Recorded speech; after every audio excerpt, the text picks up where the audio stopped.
merci de nous accorder ce petit moment à pour Kaina TV. Est-ce que vous allez bien déjà? Ça va, oui. Ça va? Ouais. Ok. Est-ce que vous pouvez un peu nous parler de votre parcours, votre arrivée dans le monde du cinéma, comment ça s'est fait? Alors, je viens d'Arménie, à l'époque qui était soviétique. Je suis partie quand j'avais 23 ans, après avoir fait les beaux-arts en peinture. Je suis partie à Amsterdam, où je fais une école d'art contemporain. J'ai vécu pendant 6 ans et voilà, arrivée en France. Donc en fait, c'était chaque fois un nouveau recommencement. Mon parcours n'a pas été du tout linéaire, parce qu'à chaque fois tu changes le pays ou tu changes la ville, tu recommences de zéro. Et je pense que dans mon métier, j'ai dû aussi recommencer à plusieurs fois par zéro, parce que d'abord j'étais peintre et puis après artiste contemporain, exposé dans les musées, dans les centres d'art. Et puis après, je me suis dit, je veux faire du cinéma. Et donc, voilà, il fallait écrire une nouvelle page. Et comme le projet que je tournais me tenait tellement au cœur, voilà, j'ai dû me battre pour que ça soit possible de tourner ce film. D'accord. Et du coup, pourquoi vous avez eu cette envie de faire ce film? En fait, ce désir, il est né de rencontres avec le pays, un tout petit pays en enclave qui s'appelle le Haut-Karabakh, mais qui s'est autoproclamé indépendant, mais qui n'est pas reconnu par aucun État dans le monde. Et aujourd'hui, malheureusement, il fait la une des actualités parce que depuis trois semaines, il y a une guerre qui a recommencé là-bas. Et en fait, c'est ce qui m'a touchée énormément, c'est le fait que le pays physiquement était là, avec tout ce qui constitue un pays, parlement, président, drapeau, les routes, les écoles. Et politiquement, il n'avait pas de statut. Donc construire là-bas, c'était de construire sans permis. Et ce paradoxe m'a énormément touchée. Et voilà, c'était ça le désir premier pour faire ce film. Et le fait que vous soyez franco-arménienne a permis un nouvel axe pour parler en fait de toutes ces problématiques. Oui, évidemment, parce que donc, le Haut-Karabakh, il est peuplé par les Arméniens. Les Arméniens qui parlent un dialecte différent, mais c'est quand même des Arméniens, et donc je comprends la langue. Je connais très bien l'histoire de ce pays. J'ai des liens familiaux, affectifs avec cet endroit. Et effectivement, même si je l'ai découvert, le pays en 2009, je n'étais pas neutre dans cette découverte. Okay. D'accord. Et l'aéroport dans votre film est quand même au cœur de tout. Pourquoi avoir choisi la figure de l'aéroport?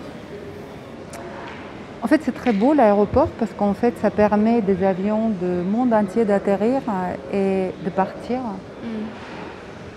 Et le droit de partir et de revenir, c'est le droit qui est censé être donné à tout le monde, à tous les êtres humains. Mais on sait très bien que dans le monde dans lequel on vit, ce n'est pas le cas. Il y en a un qui voyage avec plus de facilité que des autres. Ça dépend de la couleur de ton passeport. Et pour moi, l'espoir de reconnaissance, l'espoir de ce pays, de pouvoir rentrer dans la grande famille de vraies nations ou pays, ça a été symbolisé par l'aéroport. Et comme en fait, j'allais pas écrire un roman, j'allais faire un film. Donc en fait, visuellement, architecturalement, cet aéroport représente quelque chose aussi assez incongru dans le paysage. Et je me suis dit, ça serait vraiment intéressant de concentrer le récit autour de cette figure de l'aéroport, pour sa puissance symbolique, mais aussi par son aspect visuel.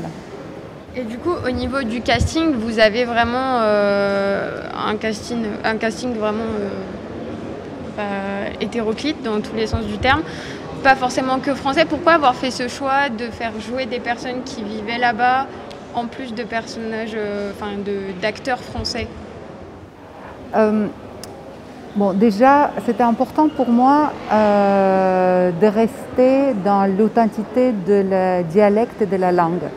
Je n'ai pas fait le film pour les Américains qui ne connaissent rien, qui ne comprennent rien. Je fais le film un peu pour tout le monde. Et c'était important pour moi que quand un Arménien regarde ces films, il ne dit pas « Oh là là, mais qu'est-ce qu'elle raconte ?» Comme on voit souvent dans les films, les grandes productions. Par exemple, un Américain qui dit avec un Russe complètement faux des paroles comme si, voilà, quand il joue par exemple un agent secret russe.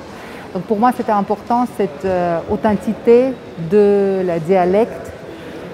Et comme tout le récit, je l'ai écrit à partir de choses que j'ai vécues, que j'ai expérimentées sur place, je suis allée chercher les personnages qui pouvaient quelque part jouer leur propre rôle, que j'ai un peu magnifié, que je rentrais dans une narration, mais quand même c'était eux-mêmes. Donc voilà, la dame qui laisse sa vache partir le matin, c'est aussi son quotidien, sauf que je leur ajoutais quelques paroles. Donc voilà, c'était important pour moi de donner aussi le visage à ces pays par ses vrais habitants et pas que par les acteurs. Et puis les textes où il avait vraiment les enjeux de jeu importants, ça je laissais faire aux comédiens professionnels. Et du coup, pendant votre film, ce qui m'a vraiment marqué, c'est le fait qu'il y ait énormément de séquences de paysages. Pourquoi avoir voulu montrer autant de paysages? Est-ce que c'est parce que par amour de ce pays, par la beauté qui vous a marqué, pourquoi autant de paysages dans votre film? C'est une drôle de question, parce qu'un pays, c'est aussi ses paysages, c'est aussi ses villes, c'est aussi ses villages. Je ne sais pas si on fait un film sur la France et si on se concentre sur une petite histoire de famille ou de divorce, ça ne va pas raconter la France. Donc pour raconter la France, je pense qu'il faut aussi filmer des paysages, parce que si on ne connaît pas, comment autrement on peut comprendre l'étendue de l'endroit. Donc ce n'est pas nécessairement par amour, c'est par une sorte de fidélité au réel. Ok. D'accord. Du coup là vous habitez à Montpellier, mais votre film fait partie de la compétition des longs métrages du Cinémètre. Comment vous avez réagi à cette nomination? Qu'est-ce que ça représente pour vous?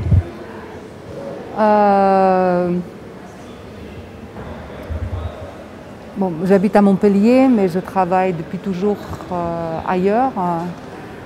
Je me suis toujours arrangée d'avoir un appartement à côté de la gare pour pouvoir partir à chaque instant. Donc je ne peux pas dire que j'ai une vie... je n'ai pas une grande présence à Montpellier, même si c'est l'endroit où j'habite. Et donc en fait, cette sélection, ça permet d'asseoir le fait qu'effectivement, j'habite dans cette ville. C'est au Diago que je vais voir les films, c'est au Coron que je viens écouter la musique. Voilà.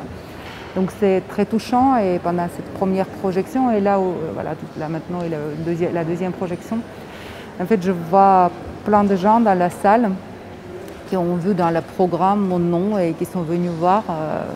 Je n'ai pas prévenu, donc c'est vraiment touchant quand ton objet te dépasse et qui ramène les gens qui t'ont croisé à un moment donné. Donc je suis très joyeuse de pouvoir présenter le film à Montpellier. Du coup, c'est votre premier film.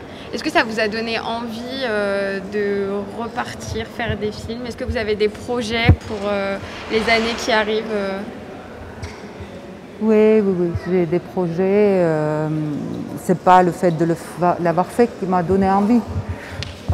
C'est quelque chose que j'envisageais de toute façon de faire, mais effectivement, comme le tournage était tellement idyllique et comme je peux rencontrer des vrais complices, c'était un vrai moment de partage et d'une très très grande joie. Donc je pense qu'il y a peu de choses dans la vie qui me remplissent autant de joie et de plénitude que de faire des films. Donc je pense que je n'ai pas d'autre choix que de continuer. D'accord. Merci beaucoup pour ce petit moment avec Kaina TV.